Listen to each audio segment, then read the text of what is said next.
자, 학생부 종합전형을 준비할 때요, 10월이 되게 중요합니다. 이 10월달 되게 중요하거든요. 그 이유에 대해서 잠깐 설명을 해드릴게요. 보통 학생부 종합전형을 할 때 사람들이 생각할 때는 학기 초가 중요하고 그리고 생기부 작성기간이 중요하다고 생각합니다. 맞습니다.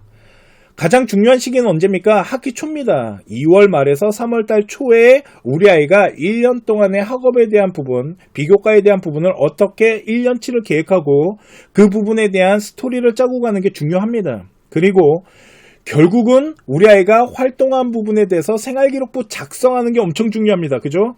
그래서 학교들마다 차이는 있지만 생기부 작성 기간에 뭐 활동한 거 좀 정리를 해오라는 학교들도 있고, 그리고 심지어는 그냥 던져주는 학교들도 있어요. 이거 던져주는 거 더 정확히 말해드리긴 좀 힘든데, 방송이라서.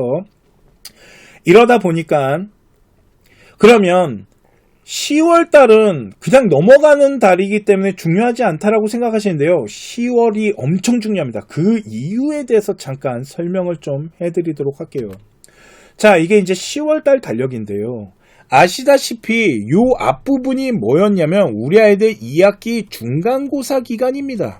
보통 대략적으로 9월 말부터 10월 중순까지 시험을 보거든요. 자, 그러면 언제가 중요하냐면요. 여기 20일부터 31일 여기가 엄청 중요해요. 여기부터 계획을 잡고 이거를 어디까지 끌고 가야 되냐면 11월 초까지 끌고 가야 된다라고 보셔야 돼요. 이게 왜 그러냐면 보세요. 생활기록부라는 건요. 사람들이 잘못 생각하는 게 뭐냐면 생활기록부 안에는 우리 아이들이 1년 동안 활동한 것들이 정리돼서 들어간다라고 생각하십니다. 맞아요. 그런데 생활기록부에 사람들이 또 미처 생각하지 못하는 게 뭐냐면 생활기록부는 글자 수 제한이라는 게 있습니다. 그래서 많이 활동한다 그래서 생기부 안에 그 활동이 다 들어가지 못합니다. 아십니까? 많이 한다고 좋은 게 아니에요. 예를 들어서 우리 아이 동아리 활동한 거를 한번 읽어보시는데 동아리 활동을 읽어봤더니 우리 아이가 연구해서 계획 잡아서 활동한 게 막 4개에서 5개 정도 들어가 있잖아요? 그러면 그 생기부는 망했구나 라고 생각하시면 됩니다. 왜 그러냐면 활동이 많이 들어갔다는 건 그 안에 내용이 거의 없을 거라는 거거든요. 자, 그러면 1년 동안에 활동한 거에서 결국은 우리가 집어넣어야 되는 건 1개에서 2개 정도 들어간다라는 거예요. 그죠? 그러면 지금 1학기 동안에 활동한 거와 그리고 중간고사 보기 전까지 활동한 내역들을 다 한번 뭐 해야 되는 줄 아십니까? 점검을 할 수 있는 마지막 기간이 바로 10월 말이에요. 그래서 쓸데없는 활동을 다 빼야 돼요. 그걸 점검을 해야 되거든요. 그래서 필요한 것들, 두 번째, 만일 점검을 했는데 우리 아이 활동 안에 불필요한 게 다 빠졌더니 아무것도 없더라는 거예요. 그러면 어떻게 해야 될까요? 다시 빨리 2학기 때 활동 구성을 해갖고 그걸 해서 생활기록부 방향을 잡아놔야 되거든요. 그래야지 그걸 갖고 생활기록부 작성 기간에 우리가 선생님들한테 어필을 할 수 있단 말이에요. 그러면 중간고사가 끝나고 기말고사가 보는 그 12월 달에 기말고사 보기 전까지가 10월 요 마지막 주 라인부터 11월 달이거든요. 그러면 그때 부족한 활동을 넣어야 돼요. 그렇게 활동할 수 있는 마지막 단계가 10월 달부터예요. 왜 그러냐면 11월 달 이제 중순 되면 시험 기간 들어간다 그래서 아이들이 또 비교과 활동을 할 시간이 없거든요. 그렇기 때문에 지금이 엄청 중요한 시기입니다. 다음 주부터. 시험 기간이 어떻게 끝나는지에 따라 조금씩 차이는 나겠지만 빠른 아이들은 13일부터 움직이는 거고요. 좀 늦은 아이들이 20일부터 움직이면서 최종 한 학기를 가져가는 점검을 해야 되는 거예요. 그래서 부족함을 마지막으로 마무리할 수 있는 게 10월인 거예요. 그래서 컨설팅 같은 경우도 10월 달에 신청하는 케이스들이 있는 거예요. 이걸 아시는 분들은. 근데 보통 다들 모르시거든요, 이걸. 이해 가십니까? 그렇기 때문에 지금 점검할 시기다라고 보시면 돼요. 그러면 생활기록부 라인을 구성하기 위해서 우리 아이가 어떤 활동을 했는지를 한번 정리를 해야 될 시기인 거고, 그 정리를 통해서 방향성에 대한 부분을 수정하든지 새로 만들든지 아니면은 그거를 보완시키든지 뭔가 계획을 마지막으로 잡고 2학기 활동을 통해서 생기부 작성 기간을 최종적으로 마무리하는 시기인 거예요. 또 하나의 팁을 드리도록 하겠습니다. 그러면 우리가 만일 점검을 하면서 주제를 잡아야 돼요. 지금 그죠? 새롭게 이제 아이가 어떤 활동을 한 주제를 잡는데, 혹시 그런 얘기 들어보셨습니까? 전공적 합성에 따른 발전 가능성? 이런 얘기 들어보셨어요? 일명 생기부 안에 스토리 들어가야 된다고? 그러면 그 스토리라는 걸 짜려면 전 학년 생기부를 분석해야 돼요.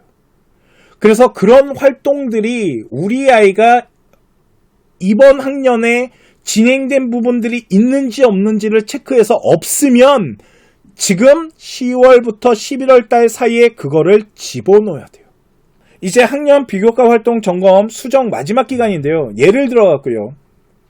1학기 활동 점검을 통해서 주제 활동에 대한 마지막 최종 이제 계획을 잡아야 돼요. 그리고 학년별 발전성에 대한 스토리에 대한 점검을 해야 되는데, 이게 무슨 말이냐면요. 대학교가 생활기록부 안에 학년별에 대한 어떤 스토리 같은 연구를 찾고자 해요.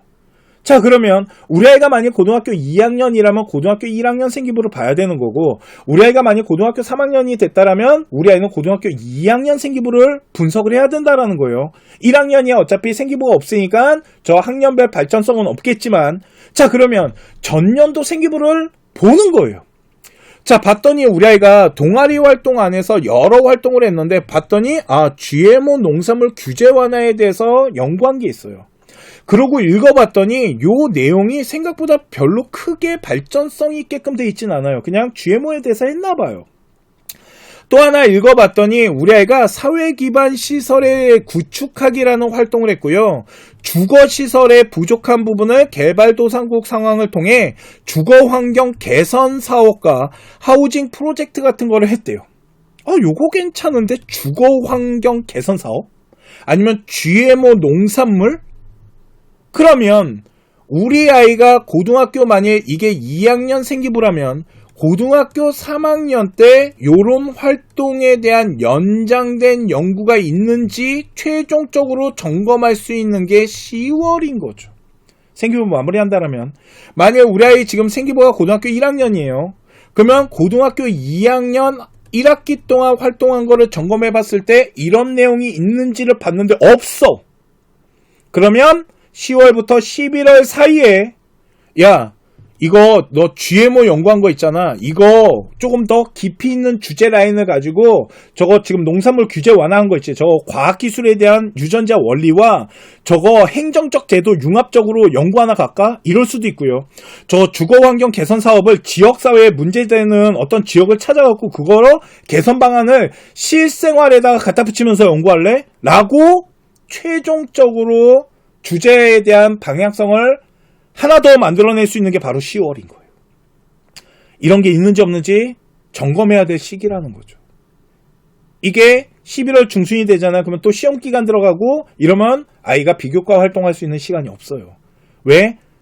기말고사 끝나잖아요. 그러면 생기부 작성 기간 들어가거든요. 그때부터는 고등학교 아이들 생기부 뭔가 새롭게 만들어내는 거 생각보다 쉽지 않습니다. 특히 일반고는. 이해가십니까? 그래서 10월 달이 중요하다고 말씀드리는 거예요. 그리고 또 하나 해야 될 게 있습니다. 그게 뭐냐면 10월 달에 해야 되는 거, 왜 그러냐면 지금까지 우리 아이가 고등학교 1학년이 됐건 2학년이 됐건 3학년이 됐건 선생님과 생활이라는 걸 해봤어요. 그죠? 그래서 선생님이 어떤 성향을 나타내는지 알아요. 아이들이 이젠. 저 선생님 어떻다. 그래서 뭘 찾아내셔야 되냐면 선생님을 이렇게 두 분류로 나누셔야 됩니다. 소통이 가능한 선생님과 소통이 불가능한 선생님. 생활기록부를 작성하는 시기가 됐을 때 소통이 가능한 선생님이 있어요. 쉽게 말해서 너 활동한 것도 좀 정리 좀 해와봐. 이런 것들. 그러면 소통이 가능하다라는 거는 우리 아이가 생활기록부 안에 작성하고자 하는 방향성을 어느 정도 선생님과 함께 만들어 나갈 수 있기 때문에 이럴 때는 생기부에 뭘 집어넣어야 되냐면 과정을 집어넣어야 돼요. 우리 학생이 어떤 과정을 통해서 발전을 했는지에 대한 스토리를 집어넣을 수 있게끔 선생님을 설득해 나가야 되거든요. 그러면 이 과정에 대한 부분이 보고서에다가 작성이 되거나 아니면 생기부 작성 기간에 이 부분에 대해서 어필을 해야 되는 이 선생님이 누군지를 다 체크해 놔야 된다고요. 그리고 불통인 선생님은 어차피 못 건드리거든요. 그러면 이 선생님은 그 아이가 배운 학업에 대한 지식 라인 같은 것들을 어느 정도 구색을 맞춰서 써주시겠죠. 이거를 다 계획을 잡고 가는 거예요. 그러면 생기부 작성 기간이 들어가기 때문에 우리가 10월 달에 이 부분을 어떻게 계획 잡아서 마무리할 건지가 다 타이트하게 들어가야 됩니다. 그래서 10월 달에 컨설팅이 중요한 거기에 하기는 합니다. 이해가시죠? 근데 저 같은 경우는 솔직히 컨설팅 할 때 한 학기 시작할 때 이걸 다 알려줍니다. 1년치 짤 때 다 알려줘요. 근데 만일 우리 아이가 지금 방향성을 못 잡고 있거나 아니면 아예 뭐 해본 적이 없다 이러면 지금이 최적화된, 그러니까 지금 하긴 해야 된다는 거죠. 이해가십니까? 만일 저한테 컨설팅을 안 받더라도 혹시나 다른 데서 컨설팅을 받는다면 이 부분에 대한 것들을 체크를 해서 컨설턴트랑 상의를 해야 될 시점인 겁니다. 이해가십니까? 이렇게 10월 달을 마무리하면서 계획을 실천해야 된다라고 보시면 될 것 같습니다.